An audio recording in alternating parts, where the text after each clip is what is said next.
అందరికీ నమస్తే. గత 10 రోజులుగా తెలంగాణ రాష్ట్రంలో ముఖ్యంగా హైదరాబాద్ మహానగరం వేదికగా గో బ్యాక్ మార్వాడి అంటూ పెద్ద ఎత్తున కొంతమంది తెలంగాణ వాదులు ఉద్యమం అయితే ప్రకటించారని చెప్పొచ్చు. మరి ముఖ్యంగా ఈ గో బ్యాక్ మార్వాడి ఉద్యమానికి ప్రధాన కారణం ఏంటంటే ఒక 10 రోజుల క్రితం మోయిన్జాయ్ మార్కెట్లో బిజినెస్ చేసుకునేటటువంటి ఒక మార్వాడి తన కార్ని రోడ్కు అడ్డంగా పెట్టిండు. అటు నుంచి ఒక బైక్ మీద వెళ్తున్నటువంటి ఒక దళిత సామాజిక వర్గానికి సంబంధించినటువంటి వ్యక్తి సాయి కిరణ్, ఏందా మరి రోడ్కు కారు అడ్డం పెట్టినావు, మరి ఎట్లా మేము ముందుకెళ్ళాలి, కొంచెం సైడ్కి పెట్టుకోరాదని అంటే, నీవే నాకు చెప్తావురా, నేను బలిసినోని, నువ్వు ఆఫ్టర్ ఆల్ లేబర్గా నువ్వు అడ్డం మీద పని చేసుకునేటోని అని చెప్పి ఆ మార్వాడి సమూహాన్ని అంతా కూడగట్టుకొని విచక్షణ రహితంగా ఆ దళిత వర్గానికి సంబంధించినటువంటి కిరణ్ మీద దాడి చేయడం జరిగింది. ఆ పక్కనే ఉన్నటువంటి ఇంకొక ఆయన అరుణ్ అనేటటువంటి వ్యక్తి, ఒక ముదిరాజ్ బిడ్డ, అరే ఎందుకు కొడుతున్నారా, ఆయన చేసిన తప్పేంది, రోడ్డుకు అడ్డంగా కారు నీవే పెడతావు, మళ్ళా కారు తీయమంటే కొడతావా, ఇది ఎక్కడ దౌర్జన్యం అంటే ఆయన మూన కూడా దాడి చేసి విచక్షణ రహితంగా కొట్టడం అయితే జరిగింది. ఈ దాడికి సంబంధించి అక్కడ వాళ్ళు బాధితుడు పిఎస్లో కంప్లైంట్ చేయడం, ఆ వ్యాపారి ఎవడైతే గుజరాత్కు సంబంధించినటువంటి మార్వాడి ఉన్నాడో ఆయన మీద ఎఫ్ఐఆర్ కూడా నమోదు కావడం జరిగింది. ఈ దాడి వెనుక అనేక ప్రజా సంఘాలు, చాలా వివిధ రకాల సంఘాలు కూడా దీన్ని ఖండించడం జరిగింది. అక్కడి నుంచి ఈ హైదరాబాద్ వేదికగా జరుగుతున్నటువంటి మార్వాడీల దోపిడీ మీద పెద్ద ఎత్తున ఉద్యమం నడుస్తుందని మాత్రం చెప్పొచ్చు.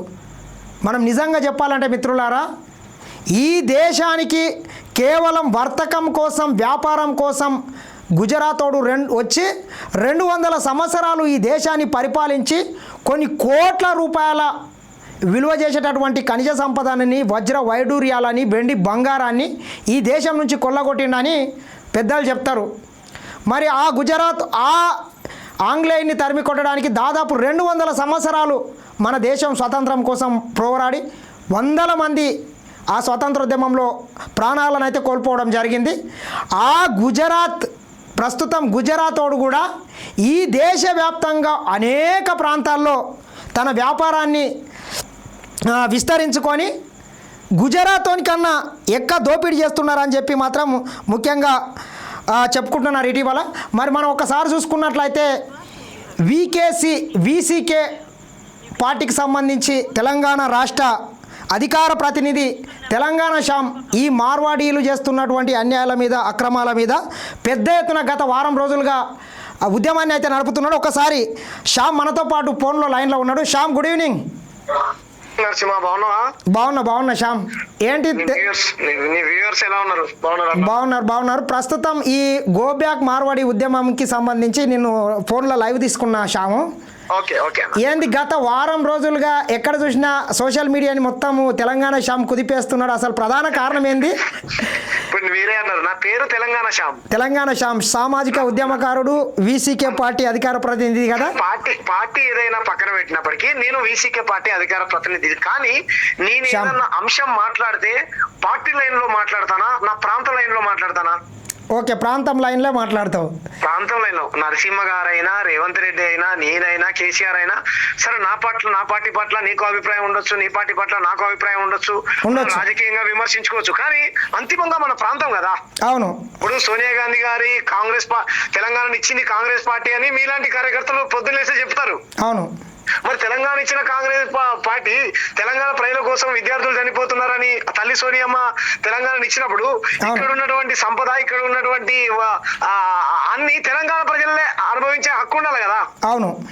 సో దాంట్లో భాగంగా ఇక్కడ కొంతమంది మార్వాడి, రాజస్థానీ, గుజరాతీ ముఠా ఇక్కడ జొరబడి ఇక్కడ ఉన్నటువంటి వృత్తులని ధ్వంసం చేస్తూ, ఇక్కడ ఉన్నటువంటి ఉపాధిని ధ్వంసం చేస్తూ, ఇక్కడ ఉన్నటువంటి కల్చర్ ని ధ్వంసం చేస్తున్నటువంటి క్రమంలో పెద్ద ఎత్తున 12 ఏళ్ల నుంచి దీని మీద ఒక ప్రమాదంలో పడబోతుంది మన రాష్ట్రం. కేసీఆర్ అనేటువంటి వ్యక్తి ప్రాంతీయవాదం పేరుతోని ఒక ఉద్యమాన్ని నడిపి సరే ఓకే, ఆయన టేకప్ చేసి నడిపినప్పటికీ కూడా తర్వాత ప్రాంతం మీద ప్రేమను వదులుకొని బీఆర్ఎస్ గా మలుచుకున్నాడు, పతనం అయిపోయాడు. అవును. కానీ తెలంగాణ ప్రజలు ఈ నేల మీద పెంచుకున్నటువంటి ప్రేమ ఎటువంటిదేనంటే ఇక్కడ మారవాడీలు జ్వరబడి అక్రమంగా ప్రధానంగా అన్ని వృత్తుల యొక్క కులాల వారిని వృత్తులు ధ్వంసం చేస్తూ ఏ రకంగా చేస్తారు శ్యామ్, కొంచెం సూటిగా చెప్పు. ఏ రకంగా తెలంగాణ కావచ్చు, ఈ దేశవ్యాప్తంగా మార్వాడీలు ఏ రకంగా దోపిడీకి పాల్పడుతున్నారు? నిన్న సికింద్రాబాద్ మోండా మార్కెట్ లో సాయి కిరణ్ అనేటువంటి ఒక దళితుడిని అదే గల్లీలో కార్ ఆపినటువంటి ఒక మారువడి ఎస్కే జ్యువెలరీస్ అనేటువంటి వ్యక్తి ఎప్పటి నుంచో వ్యాపారం చేసుకుంటాయినా స్థానికస్తుని కారు తీయమన్నందుకు స్థానికస్తుని కొట్టి, ఆపడానికి వచ్చినటువంటి ఒక బుధరాజును కొట్టి, అడుగుతానికి వచ్చినటువంటి ఒక ఆరెకట్టుకను కొట్టి, పాలమ్ముకునేటువంటి వాడా అని వృత్తిని అవమానించి దాడి చేశారు. ఏమంటుందంటే బంగారం షాపులు పెట్టుకున్నారు, ట్యూబ్లైట్ షాపులు పెట్టుకున్నారు, లేకపోతే వెల్డింగ్ షాపులు పెట్టుకున్నారు, పెయింటింగ్ షాపులు పెట్టుకున్నారు. ఇక బిజినెస్ మొత్తం 90% వాళ్ళే అనుకోవచ్చు శ్యామ్. ఎక్కడ ఇప్పుడు ఒక హైదరాబాదే కాదు, ప్రతి గల్లీలో ప్రతి ఏ మారుమూల షాప్కి వెళ్ళినా గప్చుప్ల బండి వాందే ఉంటుంది, పెయింటింగ్ షాప్ వాందే ఉంటుంది, హార్డ్వేరు మొత్తం స్టీలు సిమెంటు ఏ దాన్ని వదలట్లేదు వాడు. అక్కడ పనిచేసేటోళ్ళు మనోళ్ళు ఉంటారు. ఏ రకంగా చూడొచ్చు అంటావు అసలు? మీరు హైదరాబాద్ లో దాదూస్ అని చెప్పేసి మిఠాయి దుకాణం ఉంటుంది. ఓకే. హల్దీరామ్ అని చెప్పేసి ఒక కంపెనీ, ఫేమస్ కంపెనీ ఉంటుంది. అవును. తర్వాత బింగోలేస్ అని చెప్పేసి మనము ఎక్కడో మన కామారెడ్డి పోతుంటే కండ్లకోయ ఐడియా ఉందా మీకు? అవును, ఐడియా ఉంది. ఔటర్ రింగ్ రోడ్ దగ్గర అక్కడ మీకు ఇండస్ట్రీస్ ఉంటాయి. మీరు ఆ ఫ్యాక్టరీలలోకి కంపెనీలలోకి వెళ్ళి చూడండి, ఒక్క కార్మికుడు కూడా ప్రాంతం వాడు ఉండదు. ఓకే. మరి ఇక్కడ ఉన్నటువంటి నిధులు వాడుకుంటావు, ఇక్కడ ఉన్నటువంటి నీళ్లు వాడుకుంటావు, మరి నియామకాలు ఎందుకు మాకు ఇవ్వవు? ఓకే. కాబట్టి మొత్తం అన్ని రంగాలలో మారవాడీలు జొరబడి ఒక గల్లీలో ఒక దుకాణం పెట్టి ఒక్కడొస్తే పాపం మొత్తం ఊర్లలో అందరూ జొరబడి కోంటల వృత్తిని ధ్వంసం చేసుడు, కంసాలీల వృత్తిని మొత్తం ధ్వంసం చేసిండు అని చెప్పొచ్చు. మొత్తం ఈ రోజు విశ్వకర్మలు అని చెప్పుకుంటాం కదా నరసింహన, వడ్ల కమరులు విశ్వకర్మలందరూ ఉలిబాడిషా దెబ్బ అనేటువంటి సంఘం పెట్టుకొని మా వృత్తి మొత్తం ధ్వంసం అయింది, గో బ్యాక్ మార్వాడి కల్చర్, మాకే ప్రాధాన్యత కల్పించాలి తెలంగాణలో అని చెప్పేసి ఉలిబాడిష దెబ్బ పేరుతోని పంచవృత్తులు పోతులూరు వీరబ్రహ్మం గారు కాలజ్ఞానాన్ని రచించిన పోతులూరు వీరబ్రహ్మం గారి వారసులు పోరాటం చేస్తా ఉన్నారు. నాకేమైనా స్వార్థం ఉందా? ఏం లేదు కదా. నిజంగా చెప్పాలంటే వీళ్ళు చెప్పులు కుట్టినటువంటి వాడేమో మాదిగోడు హీనమైనోడు అని సమాజం చూస్తుంది, చెప్పుల కంపెనీలు మాత్రం గుజరాత్ మార్వాడి వ్యాపారస్తులు ఉంటాయి. అవును, పెద్ద పెద్ద కంపెనీలని వాళ్ళ ఒక్కసారి నేను లిస్ట్ చెప్తా శ్యాము. ఇప్పుడు డీమార్ట్ కావచ్చు, మీరు అన్నట్లు హల్దీరామ్ కావచ్చు, ఓయో కావచ్చు, లెన్స్ కార్ట్ కావచ్చు, జొమాటో కావచ్చు, మైత్రి కావచ్చు, ఫ్లిప్కార్ట్ కావచ్చు, ఇట్లా దేశవ్యాప్తంగా పేరు మోసిన కంపెనీలని వాళ్ళే.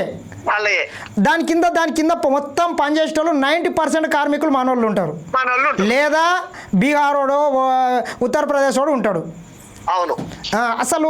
అసలు ఇంత పెట్టుబడి మొత్తం ఈ దేశ సంపద అంతా ఈ గుజరాత్ మార్వాడీల చేతి కిందకి వెళ్ళడానికి ప్రధాన కారణం ఏమై ఉండొచ్చు అంటే వీళ్ళ దగ్గర ఇప్పుడు మనం అదే చెప్దాం. వీళ్ళు ఏం చెప్తారు, ప్రతి దానికి ఇక్కడ నేను రాజకీయ ప్రస్తావన తీస్తున్నా, మీరు తప్పుగా అనుకోకండి.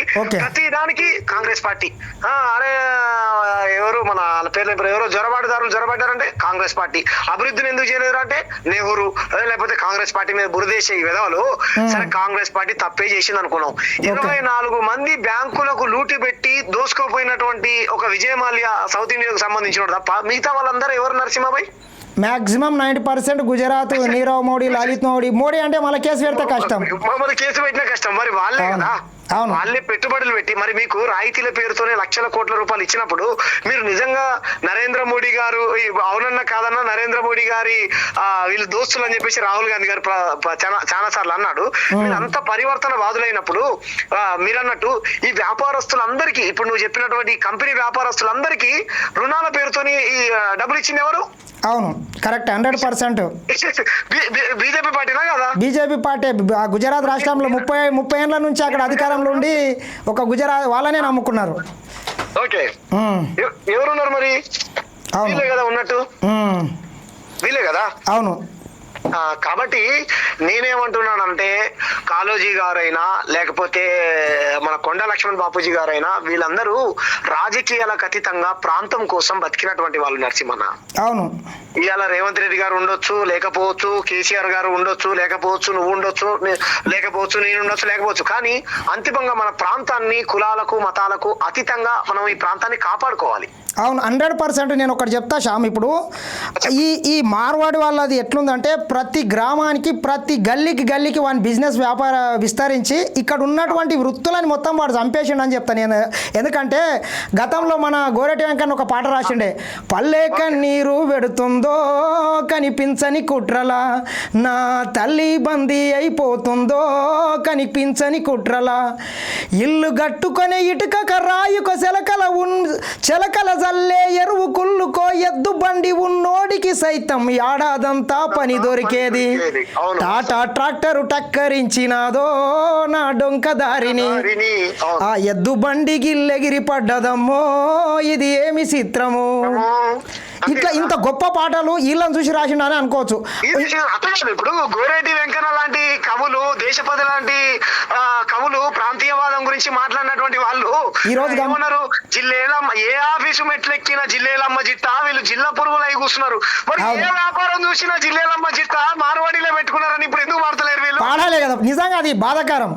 కొంత ఒక రాజకీయంగా నేను పార్టీ అంటే మీరు ముందే నేను కూడా చెప్తున్నా శ్యామ్, నేను కూడా నా ప్రాంతం హక్కుల గురించి మాట్లాడేటోడు ఏ పార్టీ వాడైనా నా మనిషి. నేను కూడా ఒక్కటి చెప్తా శ్యామ్, 100% ప్రపంచం దేశం అంటే మనం దేశం ముందంటాం, దేశం రాష్ట్రం అంటే రాష్ట్రం ముందంటాం, రాష్ట్రం మన జిల్లా అంటే మన జిల్లా ముందంటాం, మన జిల్లా మన మండలం అంటే మన మండలమే ముందంటాం, మన మండలం మన గ్రామం అంటే మన గ్రామమే ముందని చెప్తాం, మన గ్రామం మన కుటుంబం అంటే మన కుటుంబం ముందనే వాదులం మనం. 100% మన ప్రాంతానికి మన హక్కులను ఎవడైనా కాల రాస్తే 100% తెలంగాణ అనేటటువంటిది పోరాటాల గడ్డ.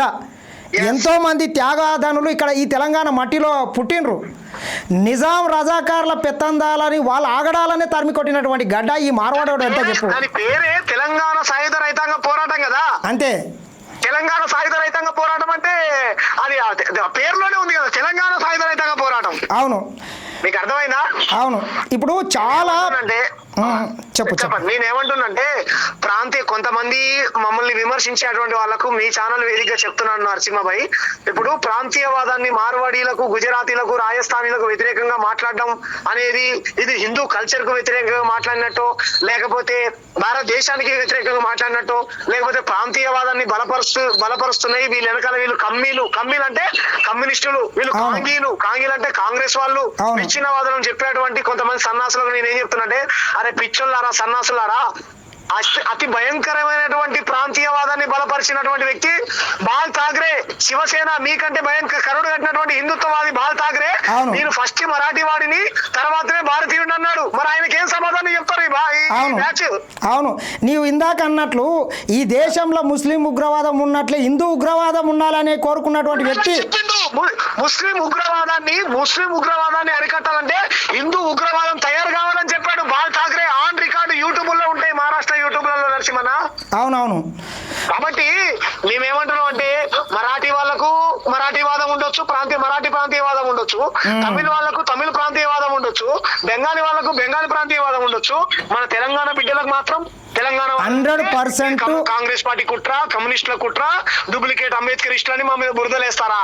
అవును, 100% దేశభక్తులని చెప్పుకునే వాళ్ళు ఎంతవరకు కరెక్ట్? ఇది 100% ఏది ఏమైనా శ్యామ్, నేనేం చెప్తా అంటే ఈ తెలంగాణ రాష్ట్రం కాదు, ఈ దేశవ్యాప్తంగా ఈ మార్వాడీడోడు ఏదో అంటారు, ఏదో మర్షెట్ కింద ఇంకో మొక్కమొలవది అన్నట్లు వీని బిజినెస్ తీరు ఎట్లుంటుంది అంటే, ఉత్పత్తి చేసే ఫ్యాక్టరీలు మొత్తం వీని దగ్గరనే ఉంటాయి శ్యామ్. నీవు మార్వాడోడు అయితే నీకు ఒక రేట్ ఇస్తాడు, నీవు తెలంగాణ అయితే తెలంగాణకి ఒక రేట్ ఇస్తాడు. ఆ మార్వాడంతో వీడు ఇప్పుడు 100 రూపాయలకు నీకు వస్తువు ఇస్తాడు, అదే మార్వాడోడు అయితే వానికి 80 రూపాయలకి ఇస్తాడు. నువ్వు బయట మార్కెట్లో అదే మార్వాడోడు 90కి అమ్ముతాడు, మనకు 100 రూపాయలకే కొంటే మనం ఎక్కడ అమ్ముతాము? వాని దగ్గర మనం తట్టుకోలేక ఈరోజు చాలామంది నువ్వు అన్నట్లు కోమట్లు కానీ అనేక వ్యాపారం చేసుకునేటోళ్ళు మొత్తం హైదరాబాద్లో పోయి మూటలు అమ్ముతున్నారు వాళ్ళు. అరే రోడ్లు ఎక్కారు నరసింహభాయ్, సబ్బండ కులాలు రోడ్లెక్కి వీళ్ళ వల్ల మా ఉపాధి ధ్వంసం అవుతుంది అని చెప్పేసి సబ్బండ కులాలు కుమ్మరోళ్ళు రోడ్లు ఎక్కారు, ఈరోజు మాట్లేసే వాళ్ళు రోడ్లు ఎక్కారు, కంసాలీలు రోడ్లు ఎక్కారు, వైశ్యులు రోడ్లు ఎక్కారు. ఆఖరికి నార్త్ నుంచి వచ్చినటువంటి పూజారులు కూడా సౌత్ లో ఉన్నటువంటి గుడులను కబ్జా చేస్తే బాబాలు కూడా నార్త్ పూజారులు ఏంది పోయి మా సౌత్ లో అని చెప్పేసి పూజారులు కూడా ఈ రోజు గరికెపాటి లాంటి వాళ్ళు ఆఖరికి మాట్లాడినటువంటి పరిస్థితి తెలుసా. అవును. అరే ఏమన్నా సౌత్ లో ఉండి అసలు మనం నార్త్ ఇండియాలో ఉన్నాం. నేను ఒకటే చెప్తున్నాను, బాల్ ఠాకరే లాంటోడు లుంగి హటావో పుంగి బచావో అనేటువంటి ఉద్యమం చేశారు తెలుసా మీకు. ఓకే. సౌత్ ఇండియన్స్ ఎవరైనా సరే రాజస్థాన్ మన ఇక్కడ బతకాలంటే మీ లుంగి హటావో పుంగి బచావో అని ఉద్యమాలు చేశాడు ఆయన. నేనేమంటున్నానంటే నిజంగా మీ ప్రాంతం మీద మీకు అంత ప్రేమ ఉన్నప్పుడు మా ప్రాంతం మీద మాకు ప్రేమ ఉంటది, మా ప్రాంతం 100% ఉండాల్సిందే. ఈ రోజు రకరకాల పండుగలతో తెలంగాణ అంటే బతుకమ్మ, బోనాలు, శివసత్తులు, రకరకాల పండుగలు మనకు ఉన్నాయి. ఇప్పుడు ఆంధ్ర పక్కన ఉన్నటువంటి ఆంధ్ర కల్చర్ నిజంగా చెప్పాలంటే ఈ రోజు బలవంతంగా ఎక్కడో రాజస్థాన్ మార్వాడి గుజరాతీ కల్చర్ ని ఇక్కడ రుద్ది దాండియా బీండియాలు ఆడిచి కల్చర్ ను ఖరాబ్ చేస్తా అంటే మేము ఎలా ఊరుకుంటాం చెప్పే. నిజంగా మనము పక్క ఆంధ్రోని పెత్తనం కేవలం పెత్తనానే మనము ఓర్వలేకపోయినాం. వీడు వచ్చి మన నెత్తి మీద కూర్చొని డ్యాన్స్ చేసుకుంటా ఇక్కడ సంపదని మొత్తం కొల్లగొట్టుకుంటా ఇక్కడ ఇంకొక వ్యాపారిని ఎదగకుండా ఇంకోటి ఈ గుజరాత్ వాడు ఏం చేస్తున్నాడంటే మొత్తం GSTని మొత్తం ఎగ్గొట్టి ప్రభుత్వానికి కూడా పంగనామాలు పెట్టి వాడు కోటీశ్వరుడు అవుతున్నాడు. వాడు అవును లక్షల కోట్ల బిజినెస్ చేస్తాడు, వాడు వేల కూడా ట్యాక్స్ కట్టాడు, మొత్తం బ్లాక్ దందా చేస్తాడు. మీకు ఇంకోటి చెప్తే ఇక్కడ ఆయన పేరు నీరవ్ మోడీ అనేటోడు లండన్ జైలు నుంచి బయటకు వచ్చి కోర్టుకు తీసుకెళ్లేటువంటి క్రమంలో మీలాంటి జర్నలిస్ట్ మిత్రులు అక్కడ ఉన్నటువంటి జర్నలిస్టులు మూతి దగ్గర మైకు పెట్టి ఏందా బ్యాంకుల దగ్గర ఇన్ని డబ్బులు లూటీ చేసినావంటే ఎప్పుడు ఇస్తావనంటే ఏమన్నారు తెలుసా, నీకు తిన్నది 24 రూపాయలు ఆయన మిగతాది మొత్తం బీజేపీ పార్టీకి ఇచ్చినామన్నారు తెలుసా. ఇటువంటి వాళ్ళకంతా మద్దతు ఉంది అంటావు. అంటే నేనేమంటున్నానంటే దేశభక్తి ముసుగుతోని బ్యాంకుల దగ్గర కోట్ల రూపాయలు వ్యాపారాల పేరుతో తీసుకుంటారు, సంపదను మొత్తం మీ దగ్గర కూడబెట్టుకుంటారు, ఈరోజు టోపీలు పెడతారు, మా వృత్తులు ధ్వంసం చేస్తారు, మాట్లాడుతున్నాము మేము దేశ వ్యతిరేకులని మా మీద ముద్రలు వేస్తారు. ఎంతవరకు కరెక్ట్ చెప్పు. ఒక్కడైనా సౌత్ ఇండియా నుంచి బ్యాంకులో లూటి పెట్టినోడు ఎవడన్నా ఉంటే కర్ణాటక గానీ, తమిళనాడు గానీ, ఆంధ్రప్రదేశ్ గానీ, తెలంగాణ గానీ, గోవా గానీ, పాండిచేరి గానీ ఎవడన్నా లూటీ చేశాడా బ్యాంకులో చెప్పు. ఇంకా 29 రాష్ట్రాలలో కూడా ఎక్కడ ఉండరు, ఒక గుజరాత్ వాడు తప్పితే ఆ పక్క రాష్ట్రాలు తప్పితే ఇంకెవడు కూడా ఉన్నాడు శ్యామ్. మరి ఏమన్నా దీన్ని ఎట్లా చూద్దాం చెప్పు నరసింహ, నువ్వే చెప్పు. ఇప్పుడు ఉద్యమకారుడివి, ఇప్పుడు పొద్దున్న లేసే ప్రజా సమస్యల పైన మాట్లాడుతున్నావు, ఎట్లా చేద్దాం చెప్పు, మీరే చెప్పండి. ఇప్పుడు నరేంద్ర మోడీ 2014లో అధికారంలోకి రాకన్నా ముందు అదాని ఆస్తులన్నీ ఈ రోజు చూడు ఎన్ని వేల కోట్లు ప్రపంచ కుబేరుల్లో నంబర్ 1 స్థానానికి వచ్చిందంటే గుజరాత్ వాళ్లకు ఏ రకంగా దోషి పెడుతున్నాడు. ఈ దేశ సంపదని మొత్తం కూడా గుజరాత్కు తరలిస్తున్నాడని చెప్పొచ్చు శ్యామ్. ఎగ్జాక్ట్లీ. ఇప్పుడు ఒక్క దాంట్లోనే కాదు, సొమ్మొక్కడిది సోకొక్కడిది అన్నట్ల సౌత్ ఇండియాకి సంబంధించినటువంటి రాష్ట్రాలన్నీ ట్యాక్సులు కడితే వాడు అక్కడ కొనబోయి బీజేపీ పాలిత ప్రాంతాల రాష్ట్రాలు అయినటువంటి గుజరాత్ కావచ్చు, ఉత్తరప్రదేశ్లో అక్కడక్కడ చిన్న వేసి మొత్తం మెజార్టీ బుల్లెట్ ట్రైన్ ఉంటే గుజరాత్కి ఇస్తాడు. ప్రపంచంలో అతిపెద్ద క్రికెట్ స్టేడియం ఉంటే నరేంద్ర మోడీ పేరు మీద గుజరాత్లో కడతాడు. అసలు ఏమైపోతుంది, అసలు అడిగేటోడు ఎవరు లేకుండా పోతాడు, ఎవడన్నా అడిగితే వాడు దేశద్రోహి అవుతాడు. ఇలాంటి ఒక దళిత నాయకురాలు బతుకున్నప్పుడు విగ్రహం పెట్టిరా అని ఇంత విమర్శించిన వాళ్ళు పేరు మీద స్టేడియం పెట్టుకుంటాడు నాకు అర్థం కాదు. మరి స్టేడియం కట్టుకుంటే ఏం చెప్పాలి చెప్పు. స్టేడియం కట్టుకున్నాడు, మన ITR ప్రాజెక్ట్ తీసుకొని పోయాడు, బుల్లెట్ ట్రైన్ గుజరాత్ కే తీసుకొని పోతాడు, బయ్యారం ఉక్కు ఫ్యాక్టరీ బాబా అంటే ఈ కిషన్ రెడ్డి చెప్తాడు DPR ఇవ్వండి దాంట్లో ఎంత నాణ్యత ఉందో అని అంటాడు. 8 మంది ఎంపీలను గెలిపించి పంపిస్తే ఈ బండి సంజయ్ అనేటువంటి వాడు ఏం చేస్తాడంటే నరసింహన స్నానం చేసుడు, గుడి, మసీదు, భాగ్యలక్ష్మి టెంపుల్ ప్రమాణం చేస్తా అంతే. నీవు వెతకపో నీవేమన్నా దోసుకపో, నాకు 4 నీ గన్మెన్లను పెట్టు, నాకు 4 ప్రోటోకాలు, ఢిల్లీకి ఈడికాడికి తిరగానికే ఫ్లిప్ రైట్ పెట్టు అంతే. వీళ్ళ రాచ మర్యాదలు తప్పితే ఇక్కడ ప్రాంతం వాళ్ళు ఏమైపోయినా వీళ్ళకైతే సంబంధం లేకున్నట్లనే వ్యవహరిస్తున్నారని చెప్పొచ్చు. అంటే ఇప్పుడు కరీంనగర్ ప్రజలందరూ ఈయన ఎంపీని చేసి గెలిపిస్తే ఈయన ఏం చేయాలి, కరీంనగర్ కు రావాల్సినటువంటి నిధులను కేంద్రంతో కొట్లాడి తీసుకొని రావాలి. చెప్పనా, స్నానం చేస్తావా, పచ్చిబట్టల మీద వస్తావా, భాగ్యలక్ష్మి అమ్మవారు, శివము లేకపోతే మసీదు, మందిరం, ఇదే ఈయన పని. ఒక్క రోడ్ల గురించో కరీంనగర్ అభివృద్ధి గురించి మాట్లాడింది ఏదైనా. అవును చెప్పండి, ఈయన చేసింది ఏందో చెప్పండి ఈ 10 ఏళ్ళ. అవును. కాబట్టి గుజరాత్ వాడిని మతం ముసుగుతోని ఇక్కడికి తీసుకొని వచ్చి ఇక్కడ పెంచి పోషిస్తాం. మీకు ఇక్కడ ఇంకో లాజిక్ చెప్పాలి. ఇక్కడ మార్వాడీలు దేశంలో ప్రజాస్వామ్య వ్యవస్థలో భారతీయులు ఎవరు ఎక్కడైనా బతకొచ్చు, ఎవరెక్కడైనా వ్యాపారం అయినా పెట్టుకోవచ్చు. నరసింహన్న మేము కాదని అంటలే, కానీ వ్యాపారాలు పెట్టుకున్నప్పుడు ప్రజల డబ్బులు బ్యాంకుల నుంచి లక్షల కోట్ల రూపాయలు మీరు రుణాలు తీసుకున్నప్పుడు, సమాజంలో ఏదైనా అన్యాయం జరిగినప్పుడు రతన్ టాటా లాంటి వ్యక్తులు ముందుకొచ్చి సహాయం చేసినప్పుడు, ప్రజా సమస్యల పైన అంతో ఇంతో సామాజిక స్పృహతోనే మీరు ఉండాలి. ఏదైనా అన్యాయం జరిగినప్పుడు రోడ్లెక్కి ధరల మీదనో నరేంద్ర మోడీ గారు ఈ రోజు పెంచినటువంటి ధరల మీద మార్వాడీలు, గుజరాతీలు, రాజస్థాన్లు రోడ్లెక్కి పోరాటం చేసిన వాళ్ళు కాదు. ఏదైనా సమస్య జరిగినప్పుడు, ఏదైనా రేపు జరిగినప్పుడు, అంటరానితనానికి అమ్మాయిల పైన అత్యాచారాలు జరిగినప్పుడు, లేకపోతే ఇంకా రకరకాల ఏదైనా సామాజిక ఇష్యూ జరిగినప్పుడు ఏ ప్రజా పోరాటంలో పాల్గొని ఇంద్ర పార్కు దగ్గరనో ఇంకో దగ్గరనో పాల్గొన్న వాళ్ళు కాదు. లేరు. నిజంగా చెప్పాలంటే ఈరోజు భారత సైన్యంలో కూడా ఒక్కడు కూడా గుజరాత్ వాడు ఉండడు. కంచేయలే సారు, నేను కాదు, కంచేయలే లాంటి మేధావి చెప్పిండు.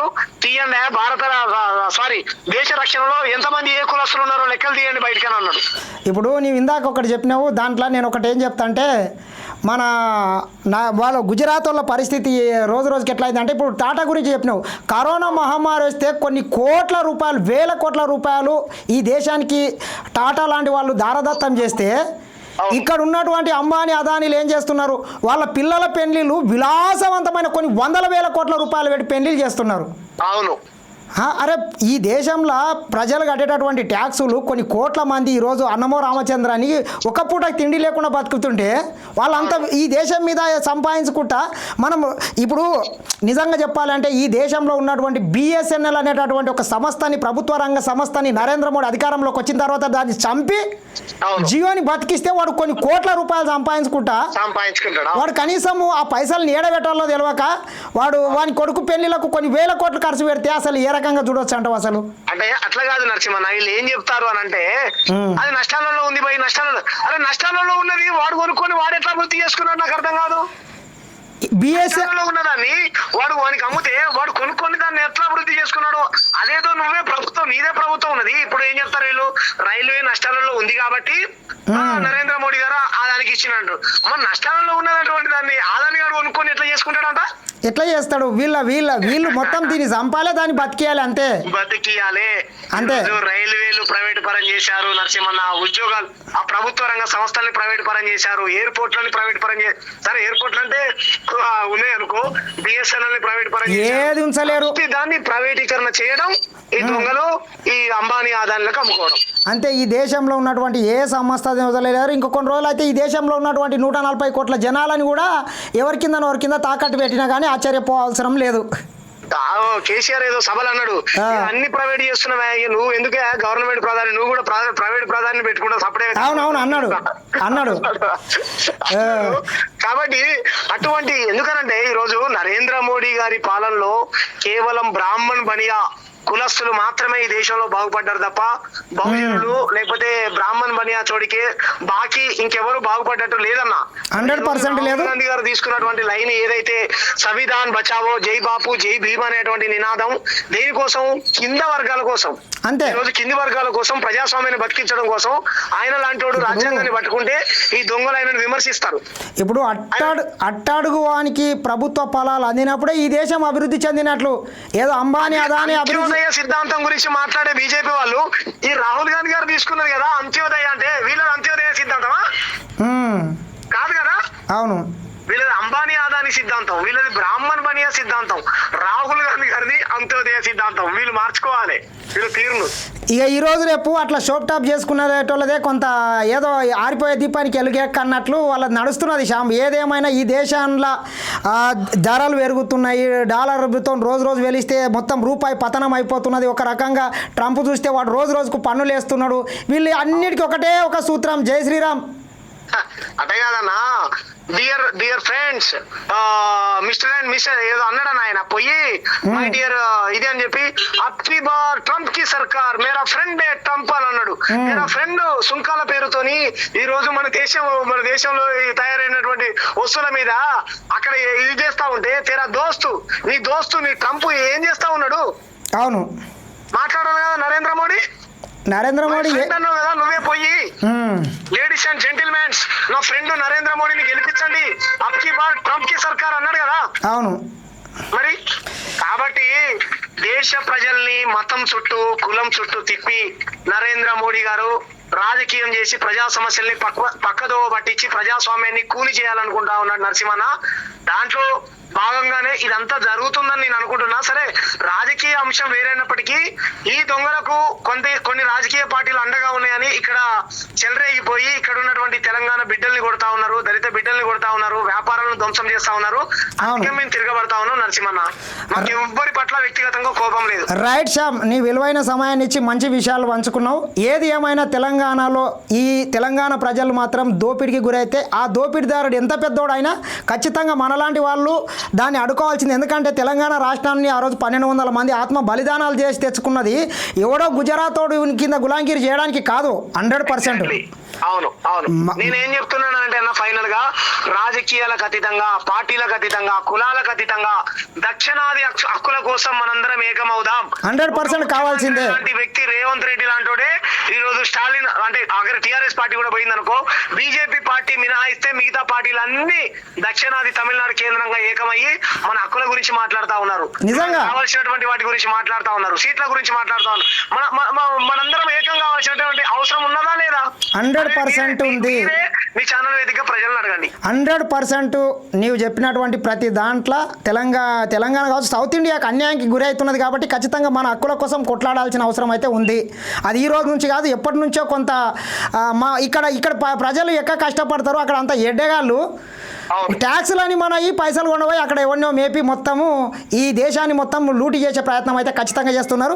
రైట్ శ్యామ్, చాలా విషయాలు అయితే నీవు చాలా చక్కగా మాట్లాడావు. ఏది ఏమైనా తెలంగాణ సమాజాన్ని కొంత అవేర్నెస్ చేస్తున్నావు అని మాత్రం చెప్పొచ్చు. రైట్ శ్యామ్, థ్యాంక్ యూ అన్న. మీలాంటి వాళ్ళందరూ దక్షిణాది వాదానికి సపోర్ట్ చేయాలి. ఖచ్చితంగా thank you Shyam. Thank you అన్న.